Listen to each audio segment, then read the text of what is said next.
స్కూల్కి వెళ్ళకుండా ఇక్కడేం చేస్తున్నావురా? స్కూల్లో మా టీచర్ బడి గుడి లాంటిదిరా అంది. అందుకే స్కూల్ మానేసి ఇక్కడికి వచ్చి కూర్చున్నా.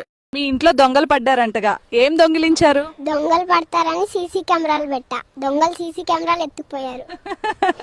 నువ్వు వంట చేస్తావా పాప? చేస్తాను. వేడి నీళ్ళు కాస్తాను, గుడ్లు ఉడకబెడతాను, మ్యాగీ కూడా చేస్తాను. బాబు, ఒక జత బట్టలు ఎంత? జత 1600 అక్క. 300కి ఇస్తే తీసుకుంటా. 300 ఎందుకు, ఫ్రీగా ఇస్తా, తీసుకుని వెళ్ళిపో. మా ఇంట్లో కిలో పంచదార పోయింది. ఎలా పోయింది? సీసీ కెమెరాలో చూసా, చీమలు ఎత్తుకుపోయాయి. పూజ, నేను నాన్నతో బయటికి వెళ్తున్నాను. ఈ రోజు నాకు ఫోన్ చేయకు.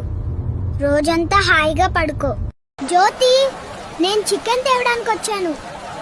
ఇంకేమన్నా కావాలంటే తొందరగా చెప్పు. వర్షం కూడా పట్టం మొదలైంది.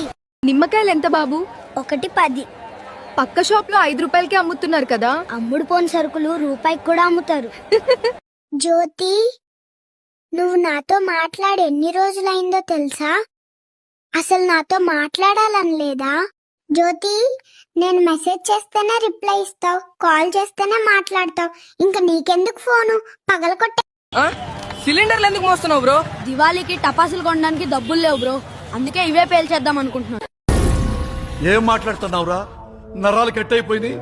ఎందుకని మీరు చాలా సంతోషంగా అనిపిస్తున్నారు? ఒక బ్యాంక్ ఎంప్లాయీ పాల కోసం వచ్చిండు. బరే సర్వర్ డౌన్ ఉంది, లంచ్ తర్వాత రమ్మన్నా. 60 ఏళ్లు గడిచాయి బీటెక్ అయ్యి, ఇప్పుడైనా ఉద్యోగం వస్తుందా? ఫ్రెషర్స్ తీసుకోవట్లేదు ఏ కంపెనీ. ఏం చేయను మరి? ఏంటయ్యా మంచం తెస్తున్నావు? ఉన్న సీట్లన్నీ దొబ్బేశారు. డబ్బులిచ్చి నిలబడి వెళ్తున్నాం. మా మగాళ్ళ కోసం తీసుకొచ్చా. బర్రెలు పట్టుకుని ఎక్కడికి వెళ్తున్నావు? మార్కులు బాగా రాకపోతే అమ్మ బర్రెలు మేపాలి అనింది. అందుకే ఇప్పటి నుంచే నేర్చుకుంటున్నా. బస్సు ఎందుకు ఆపుకుండా వెళ్తున్నావు? బస్సులో ప్లేస్ లేదమ్మా, నా తలపైన ఎక్కి కూర్చుంటావా? ఎక్కడికి వెళ్తున్నావు పాపా? ఎలాగో ఫ్రీ బస్ కదా అని కాజా తిందామని కడప నుంచి కాకినాడకి వెళ్తున్నా.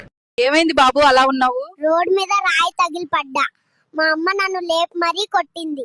ఇప్పుడు అమ్మ కొట్టిందే నొప్పిగా ఉంది.